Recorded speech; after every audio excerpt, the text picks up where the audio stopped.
our little presentation this afternoon is trying to be a bit of out of the box, some thinking from outside looking in.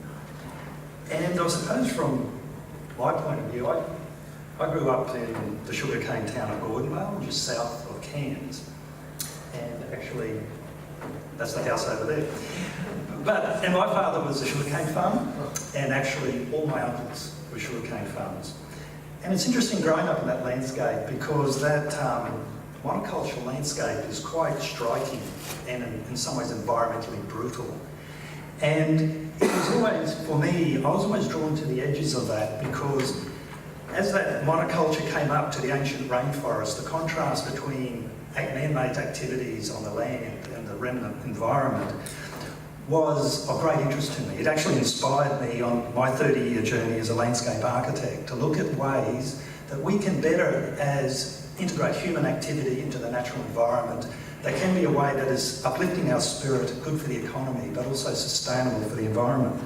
And in that journey, which is very much one of changing places and shaping places, it's very much a design process. And what I learned in that journey, that if we're seeking innovation, which we've talked a lot about in the last couple of days, that innovation certainly is important if we're looking at a new future. But just having ideas, we do need ideas to start innovation, but ideas are not innovation. And there's really no such thing as an innovative idea, because an idea is a starting point. And really where we need to go from that is to apply effectively a design process which tests an idea, and innovation is the idea that survives, that actually works and is practical.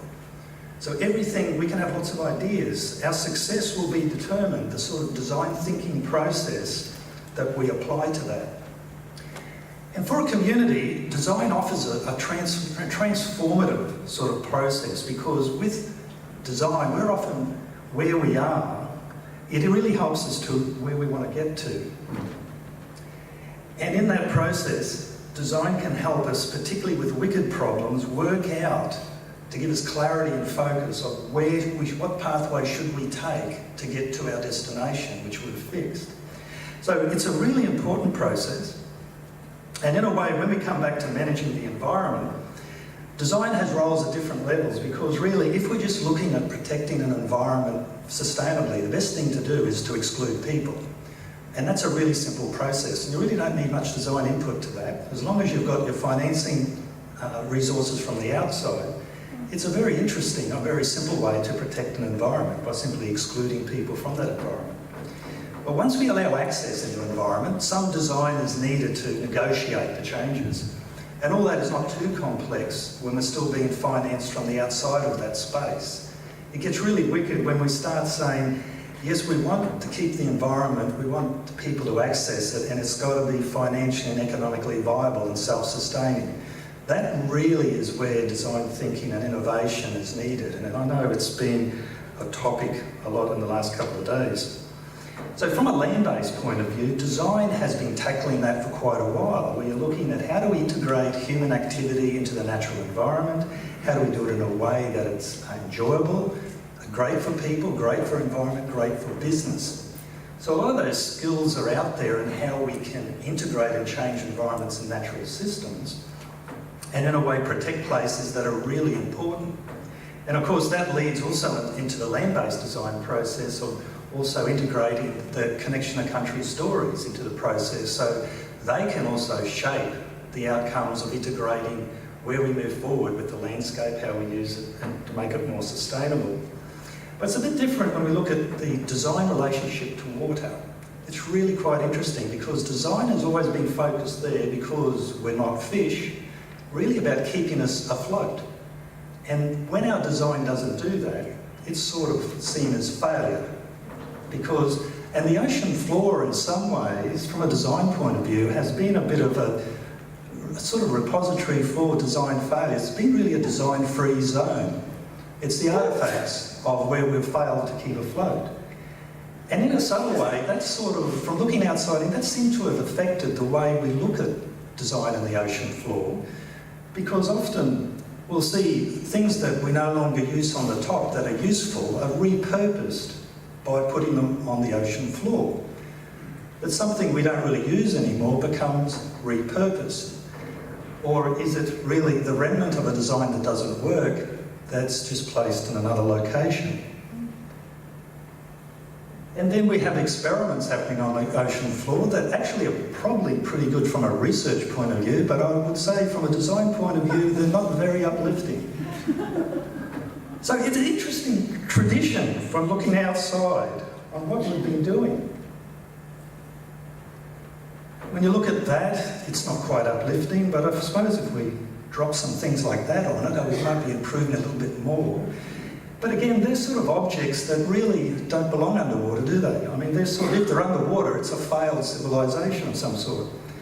So when you look at, I suppose, what's happened on the ocean floor from a design point of view, I would have to say our innovation formula is probably not like that, but I think we could write it like that. Because when we use that sort of formula for innovation, and we can have a design brief that's based on human experiences on a dive site, you can read there the attributes of a great, exciting, uplifting dive site. Good for a design brief. And then we end up with ranking design sites that are just remnant objects that somehow the diver has to choose which one of those is the best one. I don't think any diver ever woke up wanting to go and see a surplus army tank, but it scores well there. But we can do so much better. If we actually brought some of our design thinking and skills from land-based applications, where we can bring nature, research, people together in a sustainable way, that in effect, the wicked problem on the land of being able to work with those complex things and having elegant solutions that uplift the human spirit, protect the environment, and generate self-sustaining revenue. We can do that. But I think we need to cast the eye on what we've been letting happen beneath the waves. And for one point I think there's a huge opportunity for GBR to really benchmark science-driven design excellence. I think the bar is set so low that we could really make a mark. And I do take Penny's comments there even further, that if we can't do it here, where can we in the world really set the benchmark of design excellence to solve the wicked problem? Because it is a bit of a wicked problem. We've talked a lot about it, acknowledged that the economic value and job value of the GBR is significant, but that immediately puts us in that space that we have to solve the notion of sustainable environment, people's access and economic revenue. And that really does need a lot of design thinking and processes to deliver that. And one thing to remember with delivering, or I suppose solving wicked problems, it's not a linear process. Often on the land we've learned a lot of how probably wicked problems go astray, because we often start with a great idea that's good for the community, we'll then start designing it, we'll fund it, we'll build it, and the users will hate it. How often has that happened? You wouldn't believe. Because in that journey from the why, which we all support, the what that comes out the other end is nothing like we all thought we started with. And that's the downfall of expert silos and trying to solve wicked problems. They simply can't. There's not enough feedback loops in that process. So here's an example. What might be a land-based complex system we could say is equivalent to the GBR? Well, the Murray-Darling is quite a large system, and it's quite complex. It's multiple stakeholders. It's a wicked problem. How have we travelled on that? Well, in 2007, we had the great announcement, where of course we all would have supported. What a great initiative. It's actually a $10 billion initiative. By 2010, we're having little bonfires amongst the stakeholders. And by 2018, these are our headlines. Now, if we went back to 2007, John, and I'm sure the rest of us would have said that would be fake news. There's no way in the world in 2007 that outcome in 2018 could be real, because that wasn't our intent. And we would never believe that would be an outcome. So what might happen if we don't change our process or even think about this strange process on really wicked problems that are complex? And probably the GBR may be more complex than Murray-Darling. 2018, great announcement, world-leading announcement to look at these issues. I wonder in 11 years' time what the news headline might be. Could it just be we've been tucked into a corner on how do we actually fund all these great things? Because I'm sure in 2018, Josh and all the rest of us would say that's fake news. There's no way in the world that would be an outcome. But I assure you that if we don't really think about doing things differently, will really that happen or not? I really think the question is, how do we stop fake news becoming real? Let's not let it happen.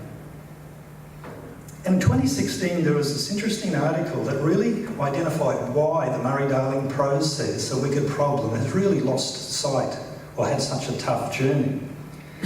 And those comments up there that are extracted from that article are really echoed from a lot of regional development work I've worked on the last 15 years.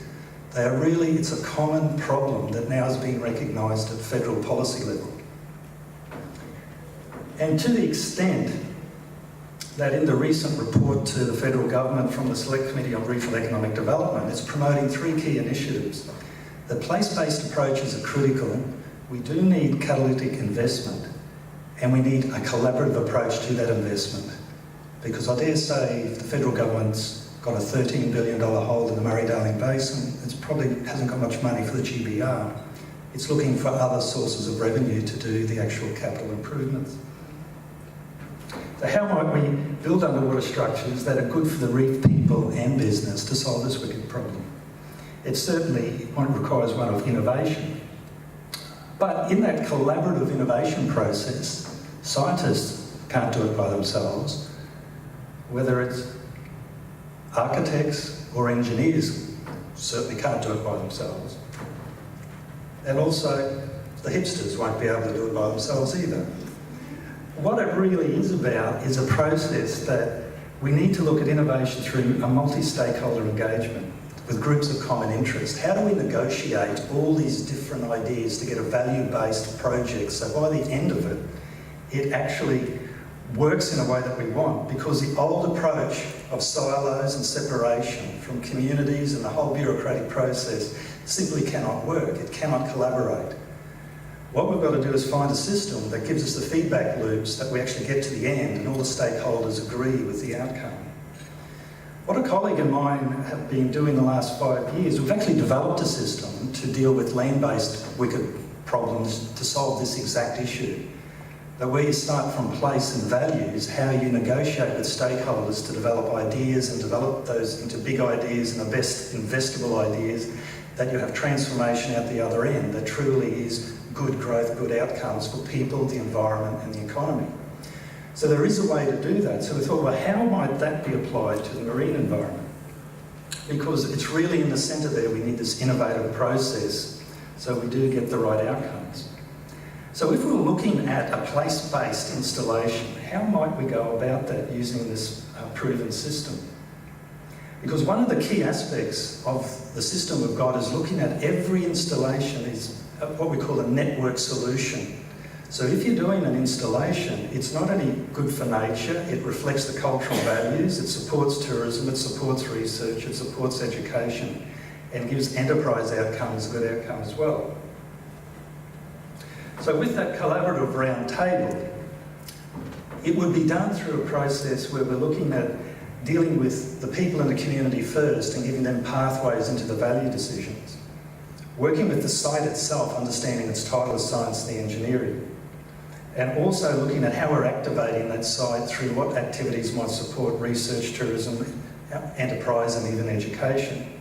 You align that idea also with the possible funding streams from the public sector to underwrite the risk, but at the same time you're dealing with like-minded investors to ensure the project at the end is a form of collaborative investment. So really you're setting up a system of feedback loops that really empower what could be an incredible outcome. And if you put them as scaling that up as a number of installations down the coast, you could then find a way that place-based installations actually scale and have an impact in really creating a blue economy corridor down the eastern coast of Australia that is driven by place-based values and communities. And in that, there's certain features within there that would enable us to connect with the new economy, set an international benchmark, look at promoting private sector and public sector partnerships, promote tourism, academic programs, a whole lot of the sectors, looking at economic values, about sustainable international tourism products, really providing a tremendous number of outcomes through a collaborative effort that's driven by science and values. And what this provides is this place-based cluster will give the GBR a chance to create the world's first true blue Silicon Valley. A place-based network, strategic coastal installations that leverage local and global opportunities, that integrate marine research and tourism. A national network that collates all the information around Australia on the reef side. It's a regional collaboration in a global market. It really would give a way of the GBR steering its own destiny and future-proofing itself by providing a competitive advantage, talent attraction, high-skilled employment. But what would the world's first true blue Silicon Valley cost? When you look at, we've got $13 billion for the Murray-Darling, and if we did a Silicon Valley down the east coast of Australia, that really is about the length of the Murray-Darling, would something like that be $5 billion? Or would it be $3 billion? Or even for $1 billion, would we get the economic and social and environmental returns that would well be worth that investment? Well, really, the question is, how much does it cost us to sink a dive rig? At the moment, it's in the discussions, it's anywhere between $10 and $30 million. So if we say 25 million, you would be saying that with the opportunity, that would probably build about half of it. But if we just took the money from 2 dive rigs, we could actually complete the entire network on the east coast of Australia. So really, as that cluster comes together to give it this sort of unstoppable force, and in some ways it's almost like a blue boomerang of economy that really would ensure that fake news stays fake news, and then the fact that the GBR restoration could position itself as a global mark for science-led design excellence.